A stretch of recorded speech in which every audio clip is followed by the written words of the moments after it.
Всем привет из жаркой и колоритной Андалусии. Сегодня я покажу кусочек самого жаркого и темпераментного региона Испании, который называется Андалусия. Это самый южный регион Испании. И, на мой взгляд, это один из самых колоритных регионов в этой стране.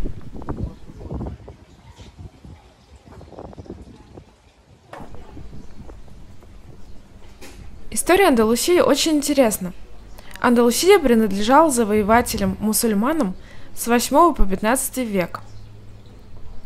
Поэтому в ее городах сохранилось большое количество памятников мавританской архитектуры.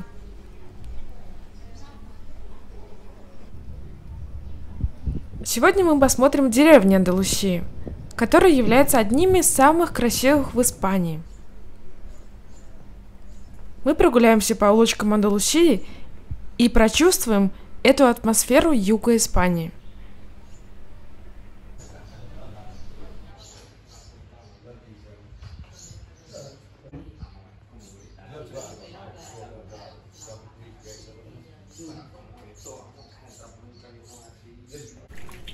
Такое украшение цветами является типичным для Андалусии.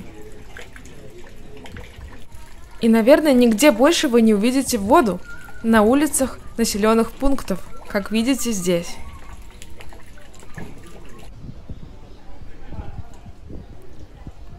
Так получилось, что мы по семейным обстоятельствам приехали сюда всего на 2 дня. Поэтому это видео небольшое.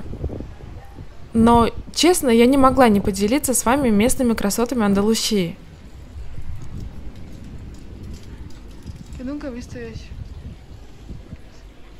Я очень постараюсь в дальнейшем записать большое видео об Андалусии или отдельное видео с городами Андалусии, чтобы показать и рассказать больше об этом регионе, который имеет очень богатую культуру и историю, и, конечно же, кухню. Андалусия является одним из самых популярных регионов в Испании у туристов со всего мира. Этот регион привлекает туристов не только всемирно известными побережьями, среди которых Коста-дель-Соль и Коста-де-ла-Лус, и такие известные города, как Марбелья, Малага, Кадис и многие другие, но и своими природными парками, в которых сохранены уникальные системы этой области Испании. Горнолыжные курорты европейского значения расположены на склонах Сьерра-Невады. Это горы, в которых мы сейчас и находимся, только несколько выше. Вот такие коврики являются типичными для андалузских деревень. Многие их покупают как сувениры. Также эта местность славится своей расписной керамикой, которая расписывается вручную и часто бывает в единственном экземпляре. Очень красивая посуда, и я тоже пользуюсь такой у себя в квартире. Но здесь мало, в этом магазине мало этой посуды, нужно идти в специализированный магазин, где именно продается эта керамика.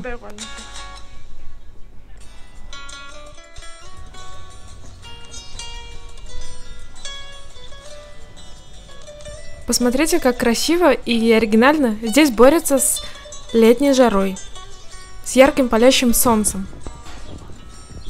Это все ручная работа. По-моему, это вязано крючком или спицами, не знаю, но смотрится очень необычно и смотрится очень красиво. Только здесь, в Андалусии, я видела, как так защищают улицы от солнца, создают тень. Но и куда же без магнитиков? А вы собираете магниты из поездок?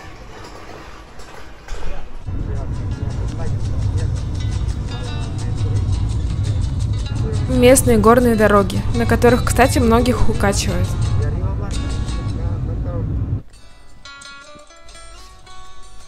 Мы приехали в другой населенный пункт к родственникам мужа. И сейчас идем обедать.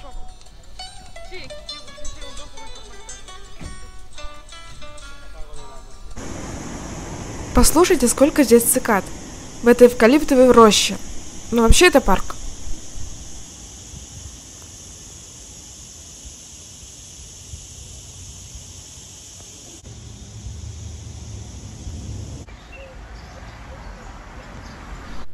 А вот так встречают нас родственники мужа.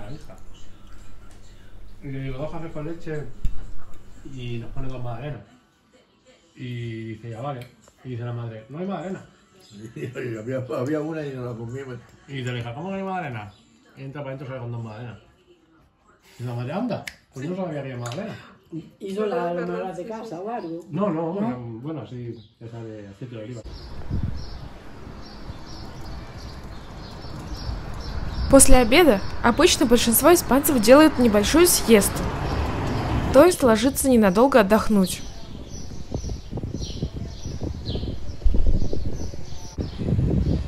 А я иду гулять дальше и смотреть местные красоты.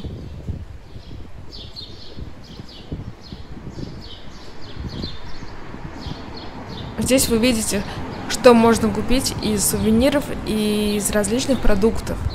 Здесь много меда. Да, здесь в горах много пчеловодных хозяйств и делается много меда.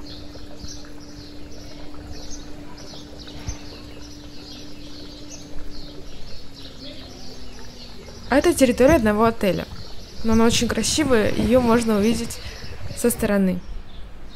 Обратите внимание, эта улица тоже защищена от солнца. Тканью, специальной тканью. И радует в такую жару, что много фонтанчиков, из которых можно пить.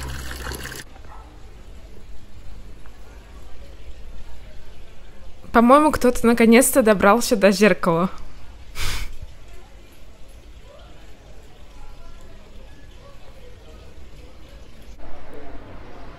Улицы практически пустынны в часы сиесты, в полуденные часы.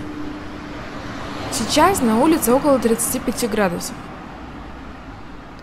Большинство магазинчиков, за исключением туристических, как и разные учреждения, закрыты на перерыв в это время. Вообще это пошло с давних-давних времен. Вообще испанская сиеста или послеобеденный сон является общей традицией некоторых стран с жарким климатом. Интересно, временные рамки сиесты в разных странах немного отличаются. В Испании это большая сиеста, она с часа до 5 часов вечера. В Греции с 2 часов до 3 или до 5. В Италии с часа до 3 или 4 часов. Кстати, сиеста одобряется и с медицинской точки зрения. Дневной сон рекомендуется, но он должен быть коротким, не более 30 минут. Иначе вы рискуете сбить свои биологические часы, и у вас будет бессонница. Да, и наши биологические часы тоже располагают к некоторому отдыху после обеденное время, вне зависимости от приема пищи. Кстати, кратковременный дневной сон снижает смертность от сердечно-сосудистых заболеваний, особенно среди молодых мужчин, а также влияет на суточный профиль артериального давления. Подумайте об этом, у кого есть с этим проблемы. Ну и, конечно, климат жарких стран само собой располагает к послеобеденному отдыху. Когда даже животные прячутся от раскаленных лучей солнца. Посмотрите, кого я здесь нашла.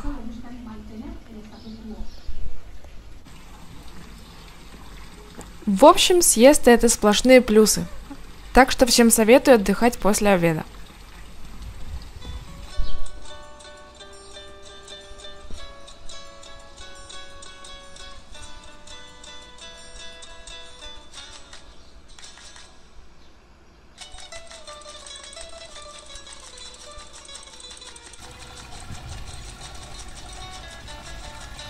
И напоследок покажу вам еще одну деревушку в Андалусии, которая находится в горах на высоте 1100 метров. Здесь проживает 286 человек, по данным за 2021 год.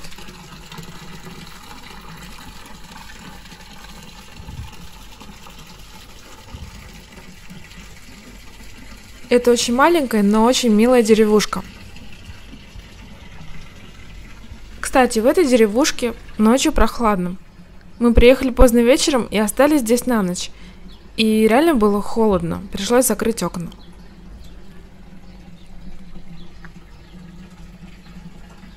Но посмотрите, как здесь красиво, какой красивый вид. Я обожаю горы.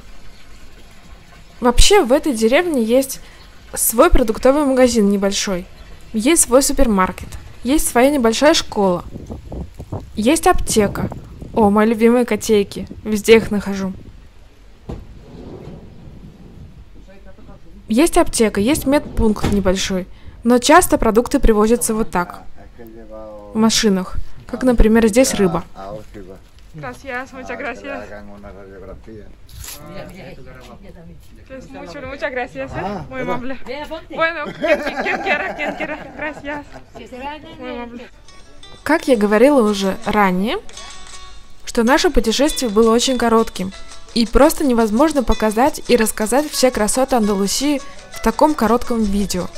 Поэтому скажу просто: продолжение следует. Поэтому, если вам интересно, не теряйте меня.